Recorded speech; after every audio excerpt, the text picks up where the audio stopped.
श्रीमद् भगवत गीता का ज्ञान श्री भगवान द्वारा तब दिया गया था जब अर्जुन को धर्म क्षेत्र कुरुक्षेत्र के मैदान में कुछ समझ में नहीं आ रहा था कि क्या किया जाए।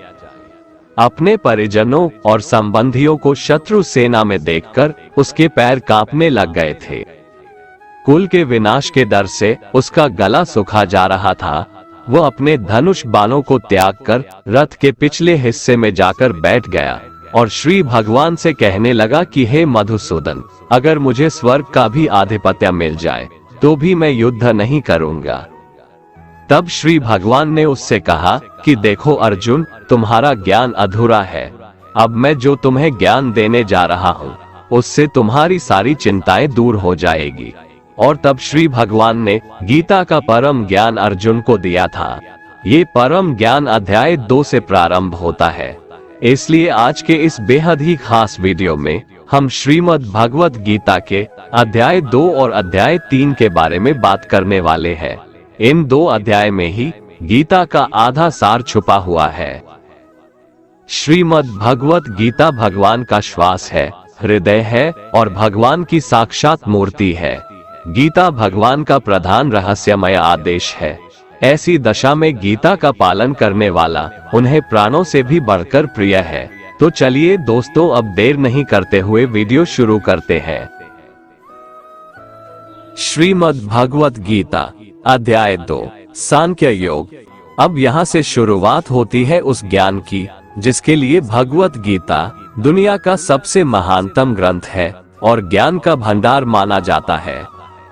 संजय धृतराष्ट्र से कहते हैं कि हे राजन, उस प्रकार करुणा से व्याप्त और आंसुओं से पूर्ण तथा व्याकुल नेत्रों वाले शोकयुक्त उस अर्जुन के प्रति भगवान श्री कृष्ण ने यह वचन कहा।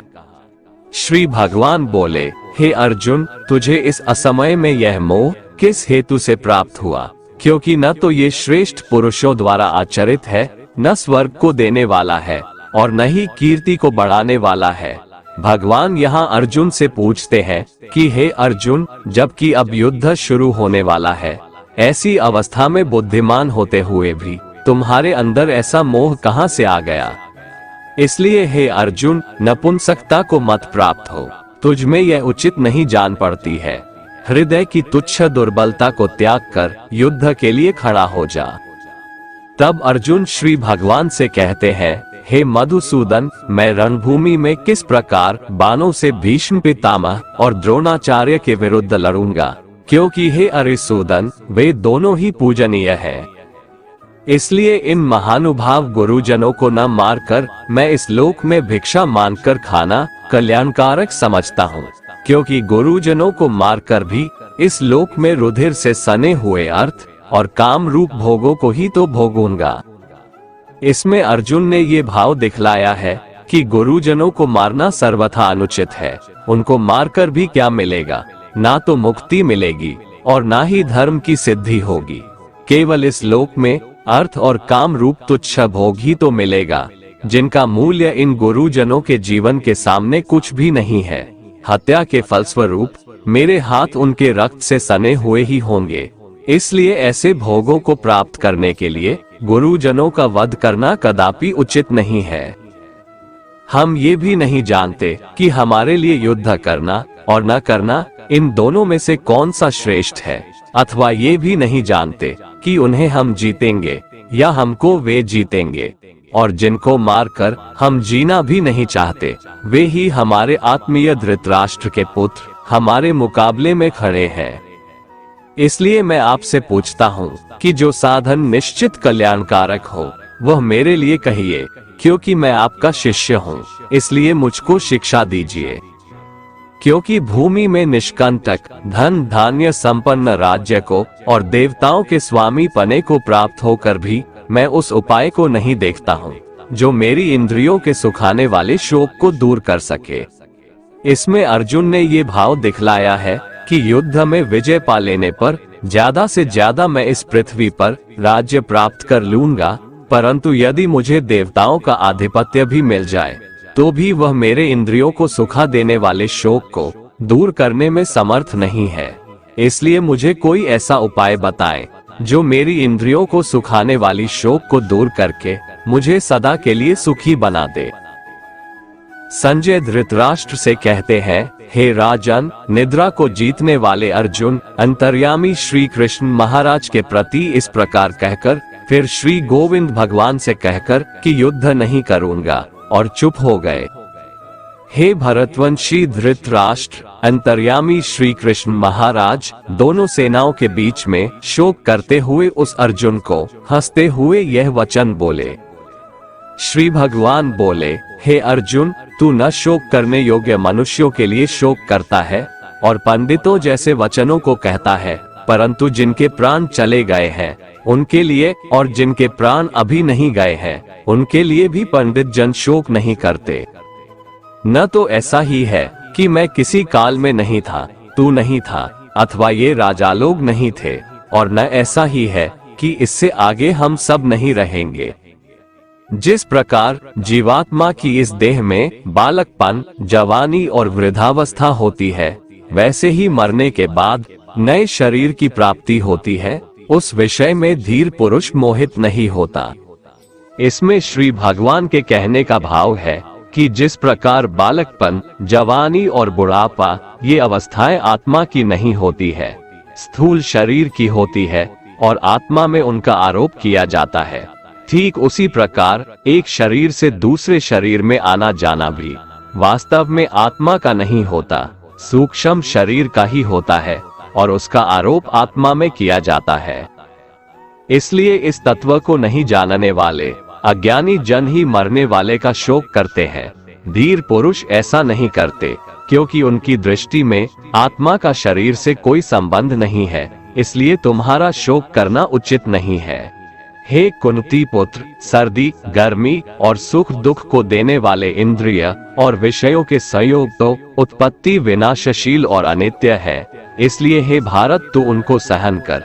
इसमें श्री भगवान के कहने का भाव है कि सर्दी, गर्मी, सुख दुख ये सब इंद्रियों के विकार है, इसलिए उसे क्षण भंगुर और अनित्य समझ और शोक मत कर। क्योंकि हे पुरुष श्रेष्ठ, दुख सुख को समान समझने वाले जिस धीर पुरुष को ये इंद्रिय और विषयों के संयोग व्याकुल नहीं करते, वह मोक्ष के योग्य होता है। दोस्तों, हमारे जीवन में भी दुख आने पर हम दुखी हो जाते हैं, जबकि ज्ञानी पुरुष जानता है कि अगर दुख घर में प्रवेश किया है तो सुख भी जरूर दरवाजे पर ही खड़ा होगा। इसलिए जो मनुष्य किसी भी विषम परिस्थिति से व्याकुल नहीं होता, वैसा ज्ञानी मनुष्य परमात्मा की प्राप्ति का पात्र बन जाता है। असत वस्तु की सत्ता नहीं है और सत का अभाव नहीं है। इस प्रकार इन दोनों का ही तत्वज्ञानी पुरुषों द्वारा देखा गया है। इसमें भगवान श्री कृष्ण का भाव है कि असत अर्थात शरीर, इंद्रिय की कोई सत्ता यानी भाव नहीं है, इसलिए अपने स्वजनों के शरीर की नाश की आशंका से शोक करना अनुचित है। सत का भाव यहाँ परमात्मा से है। परमात्मा सर्वव्यापी है, अखंड और निर्विकार है, इसलिए यदि तुम आत्मरूप से अपने स्वजनों के नाश की आशंका करके शोक करते हो तो भी तुम्हारा शोक करना उचित नहीं है। नाश रहित तो तू उसको जान जिससे ये संपूर्ण जगत दृश्य वर्ग व्याप्त है। इस अविनाशी का विनाश करने में कोई भी समर्थ नहीं है। श्री भगवान कहते हैं, परमात्मा का कोई भी नाश नहीं कर सकता, इसीलिए परमात्मा ही सत है। उस नाश रहित अप्रमेय नित्य स्वरूप जीवात्मा के ये सब शरीर नाशवान कहे गए हैं। इसलिए हे भारतवंशी अर्जुन, तू युद्ध कर। यहाँ श्री कृष्ण का भाव है कि जब ये बात सिद्ध हो चुकी है कि शरीर नाशवान है, उनका नाश अनिवार्य है और आत्मा नित्य है, उसका कभी नाश नहीं होता, तो युद्ध करने में शोक का कोई कारण ही नहीं है।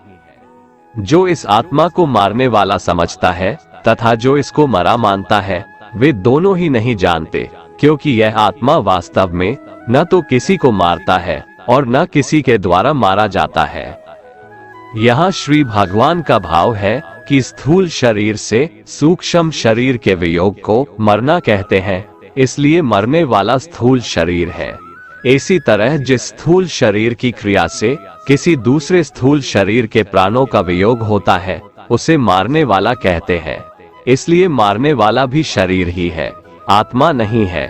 किंतु शरीर के धर्मों को अपने में अध्यारोपित करके अज्ञानी लोग आत्मा को मारने वाला मान लेते हैं, इसलिए उनको उन कर्मों का फल भोगना पड़ता है।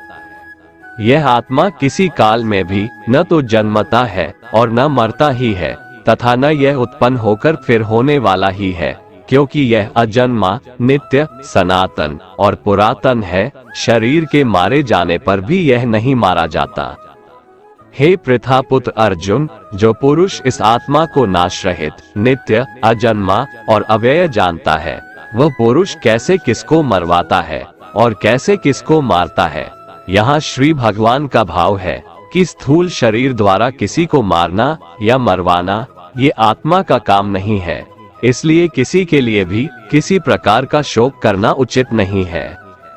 जैसे मनुष्य पुराने वस्त्रों को त्याग कर दूसरे नए वस्त्रों को ग्रहण करता है, वैसे ही जीवात्मा पुराने शरीरों को त्याग कर दूसरे नए शरीरों को प्राप्त होता है। इस आत्मा को शस्त्र नहीं काट सकते, इसको आग नहीं जला सकती, इसको जल गीला नहीं कर सकता और वायु इसे सुखा नहीं सकती है। यह आत्मा नित्य, सर्वव्यापी, अचल, स्थिर रहने वाला और सनातन है। यह आत्मा अव्यक्त है, अर्थात आत्मा किसी भी इंद्रिय के द्वारा जाना नहीं जा सकता है। यह आत्मा अचिंत्य है, अर्थात आत्मा मन का भी विषय नहीं है। यह आत्मा विकार रहित कहा जाता है। इसलिए हे अर्जुन, इस आत्मा को उपर्युक्त प्रकार से जानकर तू शोक करने योग्य नहीं है, अर्थात तुझे शोक करना उचित नहीं है।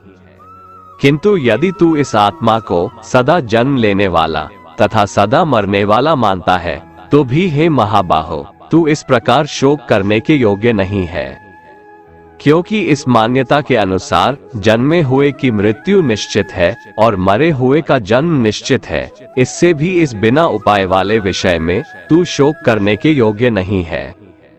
हे अर्जुन, संपूर्ण प्राणी जन्म से पहले अप्रकट थे और मरने के बाद भी अप्रकट हो जाने वाले हैं, केवल बीच में ही प्रकट है। फिर ऐसी स्थिति में क्या शोक करना है।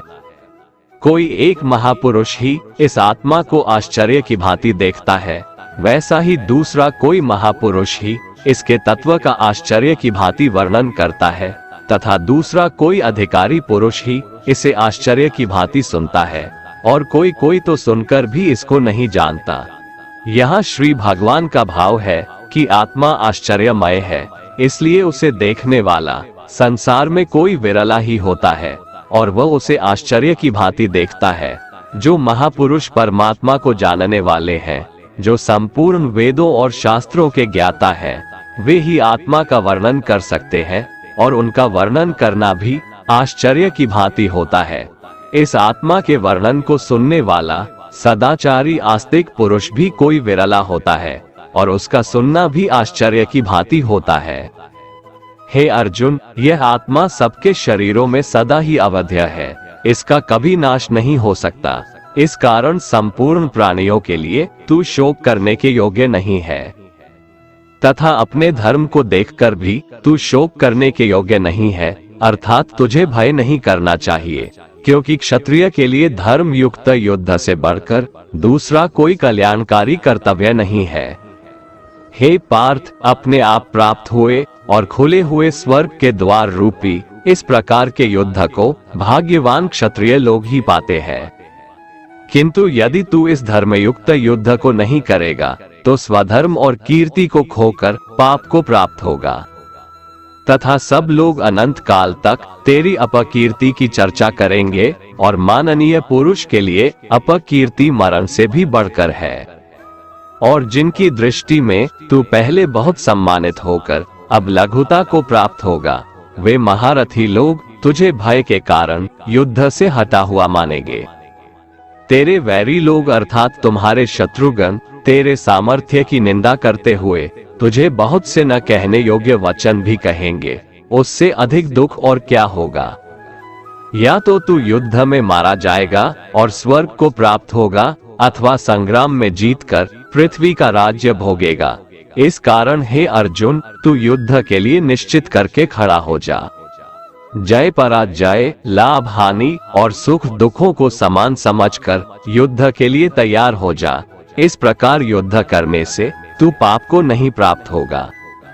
हे पार्थ, ये बुद्धि भी तेरे लिए ज्ञान योग के विषय में कही गई, और अब तू इसको कर्म योग के विषय में सुन। जिस बुद्धि को जानकर तू कर्मों के बंधन को भली भांति त्याग देगा, अर्थात सर्वथा नष्ट कर डालेगा।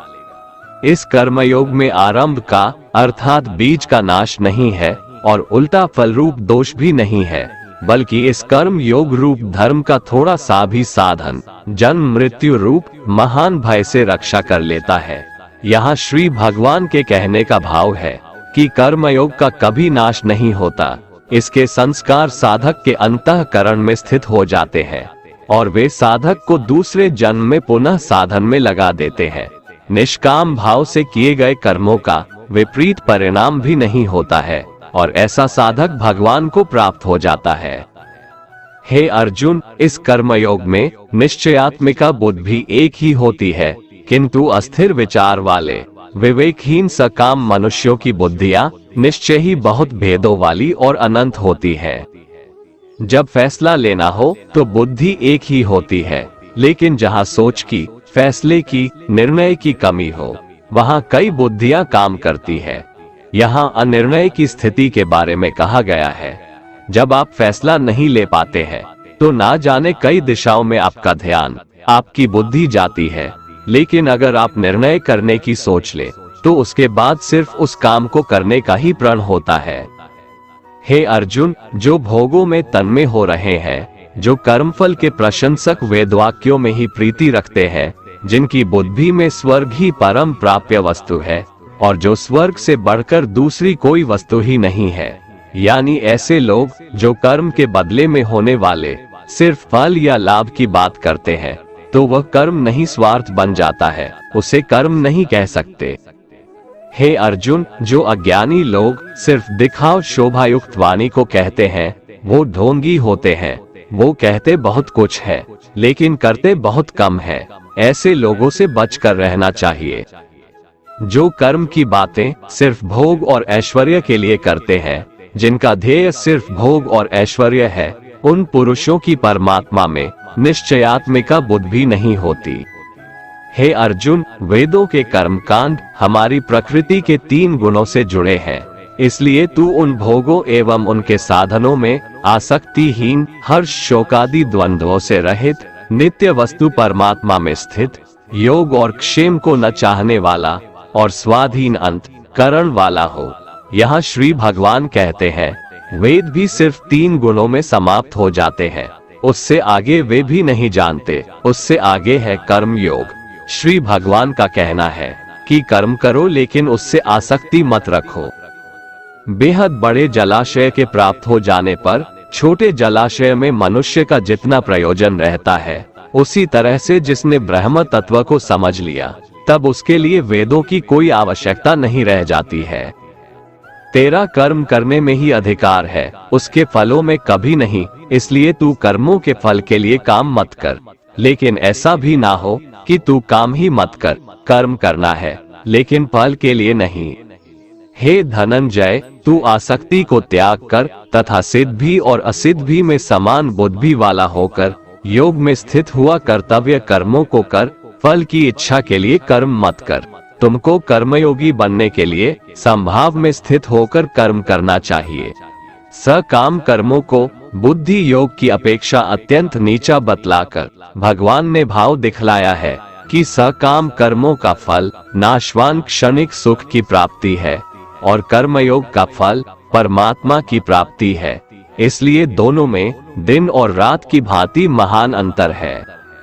समबुद्धि युक्त पुरुष पुण्य और पाप दोनों को इसी लोक में त्याग देता है, अर्थात उनसे मुक्त हो जाता है। इससे तू समत्व रूप योग में लग जा। ये समत्व रूप योग ही कर्मों में कुशलता है, अर्थात कर्म बंधन से छूटने का उपाय है। क्योंकि समबुद्धि से युक्त ज्ञानी जन कर्मों से उत्पन्न होने वाले फल को त्याग कर जन्म रूप बंधन से मुक्त होकर निर्विकार परम पद को प्राप्त हो जाते हैं। जिस काल में तेरी बुद्धि मोह रूप दलदल को भली भांति पार कर जाएगी, उस समय तू सुने हुए और सुनने में आने वाले इस लोक और परलोक संबंधी सभी भोगों से वैराग्य को प्राप्त हो जाएगा। भांति भांति के वचनों को सुनने से विचलित हुई तेरी बुद्धि जब परमात्मा में अचल और स्थिर ठहर जाएगी, तब तो योग को प्राप्त हो जाएगा, अर्थात तेरा परमात्मा से नित्य सहयोग हो जाएगा। अर्जुन बोले, हे केशव, समाधि में स्थित परमात्मा को प्राप्त हुए स्थिर बुद्धि पुरुष का क्या लक्षण है? वो स्थिर बुद्धि पुरुष कैसे बोलता है, कैसे बैठता है और कैसे चलता है? श्री भगवान बोले, हे अर्जुन, जिस काल में ये पुरुष मन में स्थित संपूर्ण कामनाओं को भली भांति त्याग देता है और आत्मा से आत्मा में ही संतुष्ट रहता है, उस काल में वो स्थित प्रज्ञ कहा जाता है।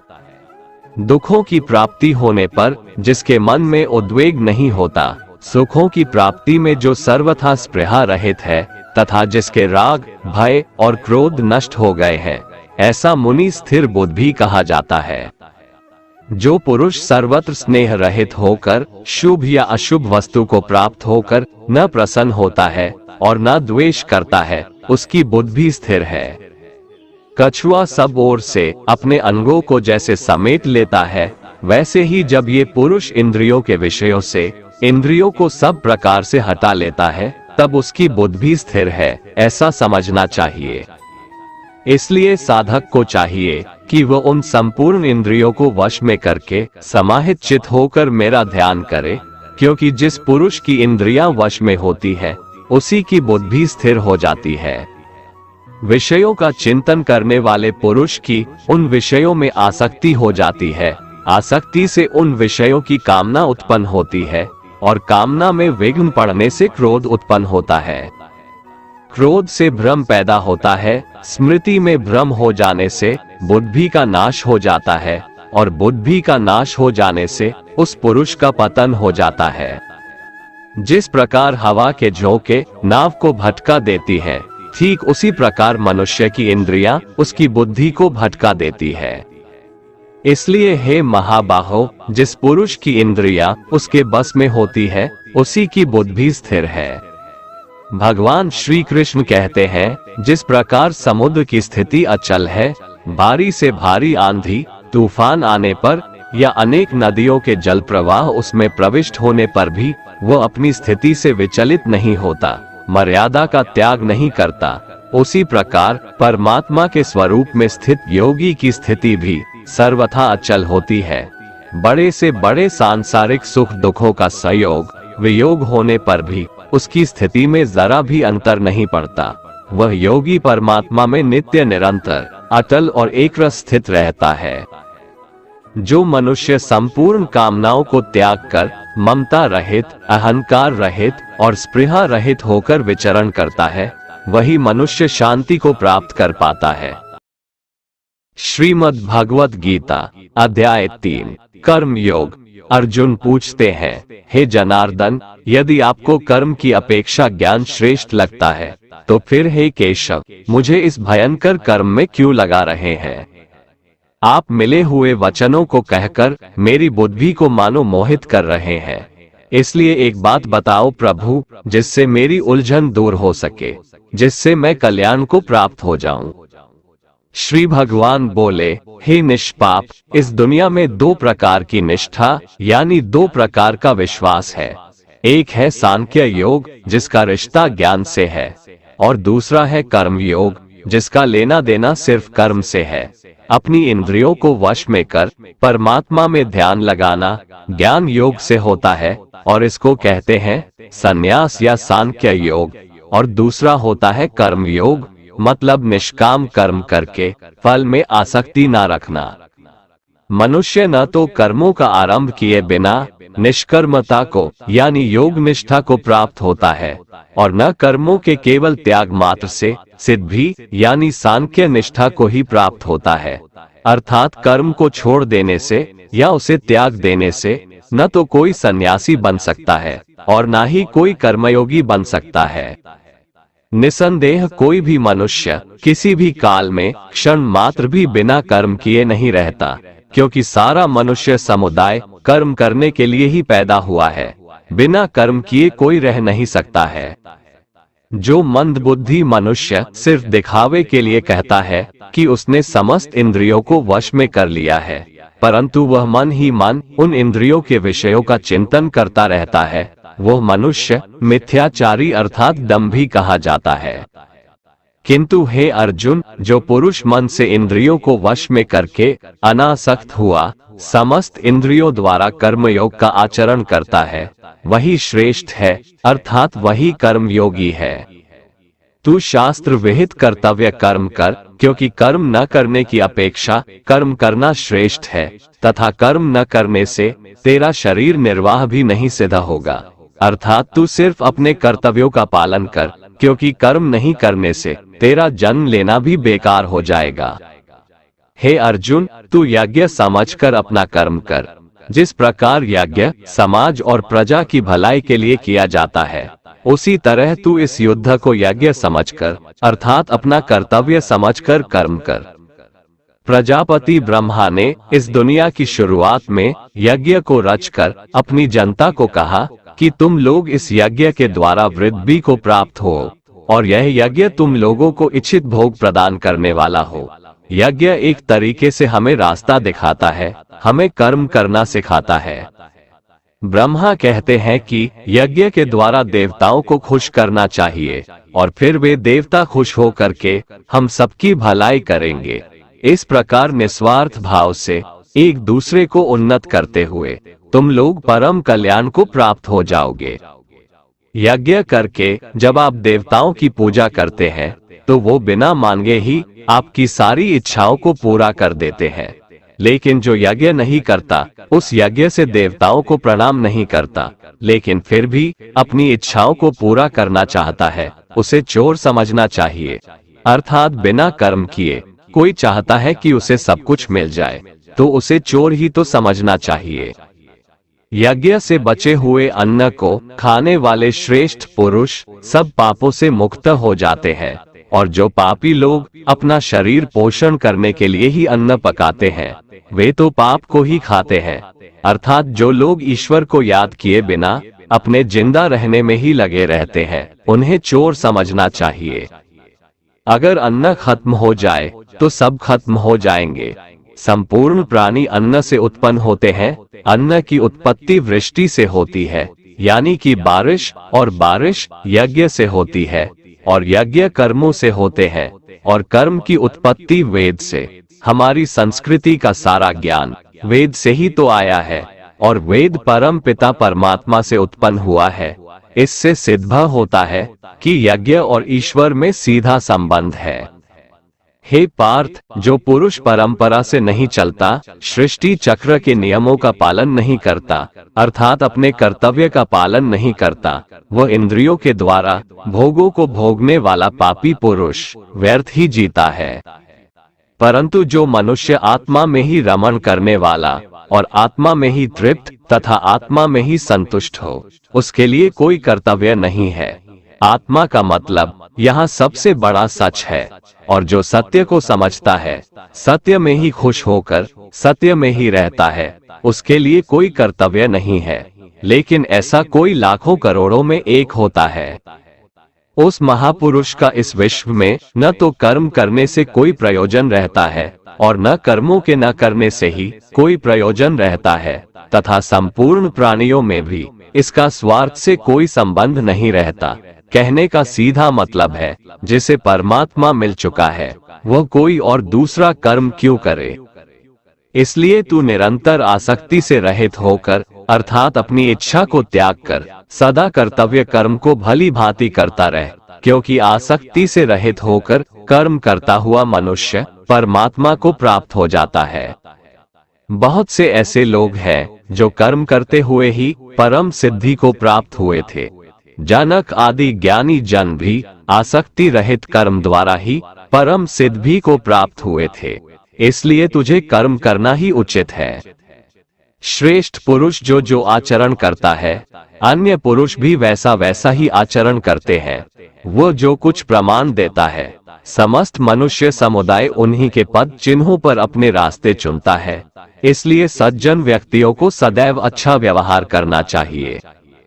हे अर्जुन, मेरा इन तीनों लोकों में न तो कुछ कर्तव्य है और न ही कोई वस्तु प्राप्त करने योग्य है, फिर भी मैं कर्म में ही बरतता हूँ, अर्थात मैं भी कर्म करते हुए अपने कर्तव्य का निर्वाह करता हूँ।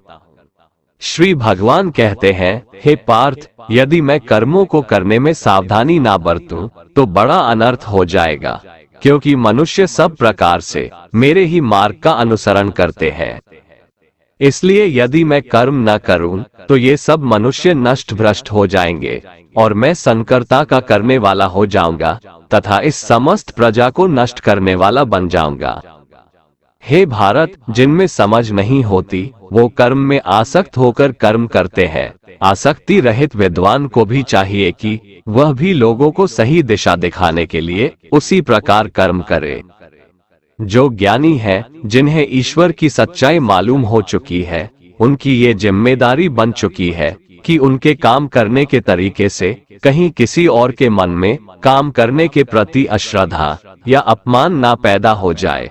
इसलिए उन ज्ञानी जनों के लिए ये जरूरी है कि वो ऐसा उदाहरण सामने रखें जिससे हर कोई अपना कर्म, अपना कर्तव्य करने के लिए प्रेरित हो। वास्तव में संपूर्ण कर्म सब प्रकार से प्रकृति के गुणों द्वारा किए जाते हैं, तो भी जिसका अंतःकरण अहंकार से मोहित हो रहा है, ऐसा अज्ञानी मैं करता हूँ ऐसा मानता है।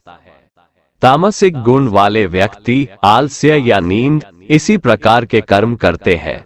राजसिक गुण वाले बात बात पर शौर्य या बहादुरी दिखाने का काम करते हैं, लेकिन ज्ञानी मनुष्य जानते हैं उसके गुण ही उससे कर्म करवा रहे हैं, और जो ज्ञानी नहीं होते वो समझते हैं कि सब कुछ वही कर रहे हैं। कर्म में लगे हुए ज्ञानियों को ये जानना चाहिए कि गुण ही उनसे कर्म करवाते हैं, वो खुद कुछ भी नहीं करते। और जो ज्ञानी इस बात को समझ ले तो ये उनकी जिम्मेदारी होती है कि वो अज्ञानियों को समझाए कि कर्म ही उनका धर्म है। श्री कृष्ण अर्जुन से कहते हैं कि तुम मुझ अंतर्यामी परमात्मा में अपने सारे कर्मों को अर्पण कर आशा और ममता को छोड़कर युद्ध करो। जो कोई मनुष्य दोष दृष्टि से रहित और श्रद्धा युक्त होकर मेरे इस मत का सदा अनुसरण करते हैं, वे भी संपूर्ण कर्मों से छूट जाते हैं। परंतु जो मनुष्य मुझ में दोषारोपण करते हुए मेरे इस मत के अनुसार नहीं चलते हैं, उन मूर्खों को तू संपूर्ण ज्ञानों में मोहित और नष्ट हुआ ही समझ। दोस्तों, अगर आपको हमारा ये वीडियो पसंद आया तो कमेंट में जय श्री राधे कृष्ण लिखें, और ऐसे ही प्रेरणादायक वीडियो देखने के लिए हमारे चैनल को सब्सक्राइब कर लें। जय श्री राधे कृष्ण।